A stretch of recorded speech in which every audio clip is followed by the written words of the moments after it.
What is wrong with journalism today? Before answering that question, let me first define journalism. Hang on. Even before that, let me first spell out clearly what journalism is not.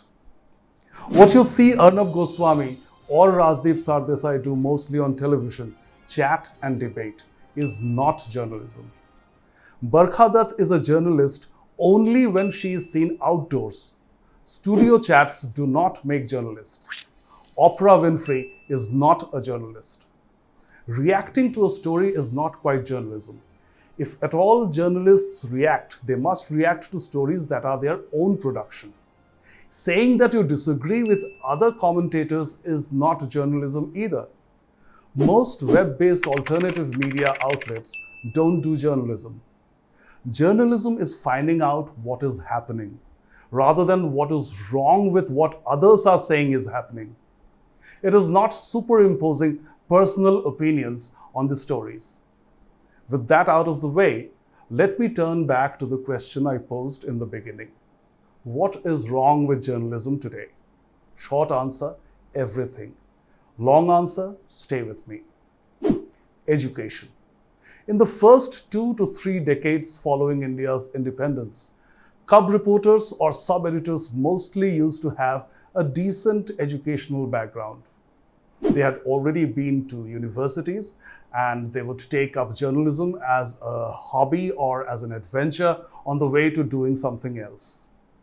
For example, many of them were civil service aspirants. This changed with the turn of the millennium with a drastic drop in the formal education among freshers, thanks to the new courses in journalism that begin after class 12.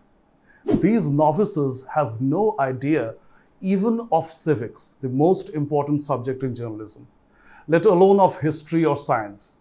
But they are easier to handle because their lack of knowledge keeps their egos under check. However, one cannot be sure that is good for society. Without anything in them to be able to opine, they are easily spellbound by their seasoned seniors, who many a times come with their agendas and biases. What has not changed between, say, the 60s and now is the stream of education that most journalists come from. The world of science has never been well represented in journalism anywhere in the world. The scribes have mostly been from the humanities and social sciences background, which explains their leftist bias. Domain knowledge. They devised an ingenious way wherein their lack of knowledge in different subjects was turned into a virtue. For example, if I'm a scientist, I may be pro-nuclear energy or anti-nuclear energy.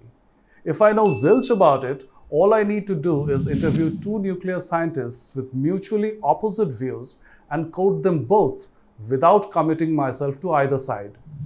Thus, if I know nothing about nuclear physics, I will be considered a good reporter on nuclear energy.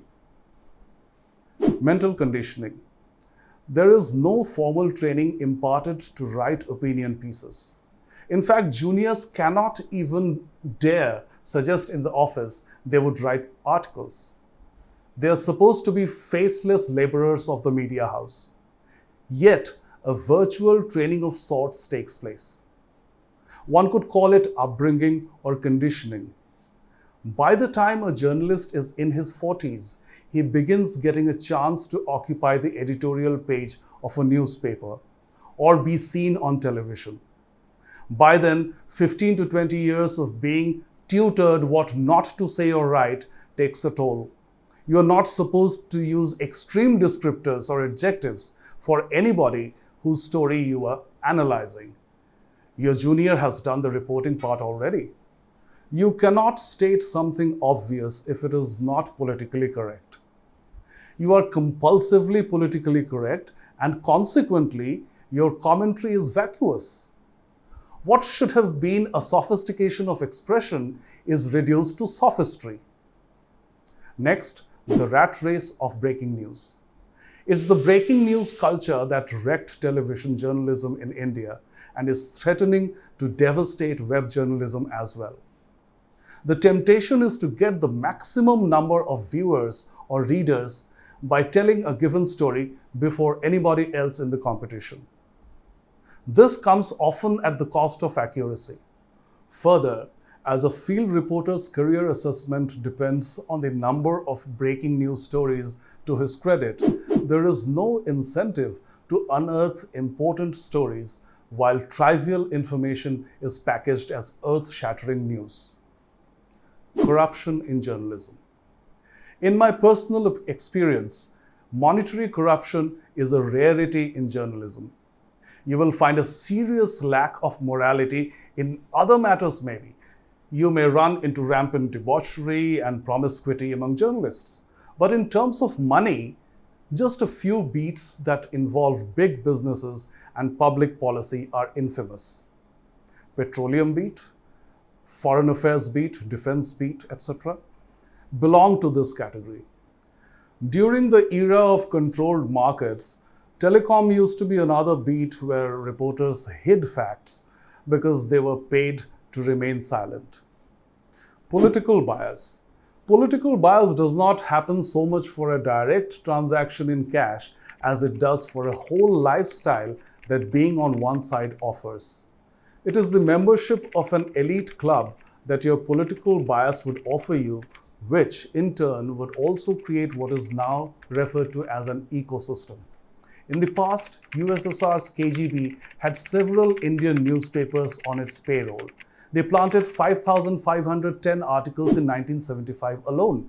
Reports of China and other geopolitically motivated states doing the same cannot be discarded. Just the other day, we heard of a Rajiv Sharma, King Shi and Sher Singh whom China was paying $500 a month to set CCP's narrative in India via UC News. However, such corruption is limited to the top bosses. Juniors get nothing for serving the club. The boss orders it, the junior delivers it. So what are the solutions? Number one, tone down the mass communication courses. The best or most successful journalists never went to a mass communication school. This was a fad in the 2000s which turned into a norm in the decade that just ended. Number two, bring in more graduates and postgraduates. The emphasis must be on completing one's formal education up to the postgraduate level and then working on presentation skills. Number three, get more science students. Journalism across the world would do well with a massive influx of students of science who have a flair for the language. I would say this has begun, but these are early days. As a bonus, the influx of students of science would check the growth and dominance of the left in media. Number four, encourage people to pay for good journalism. Yes, journalism can be profitable so long as there are good journalists. Journalism is a truly noble profession. Let us rescue it from the clutches of mediocrity and propaganda. This is Surojit Dasgupta for Upward.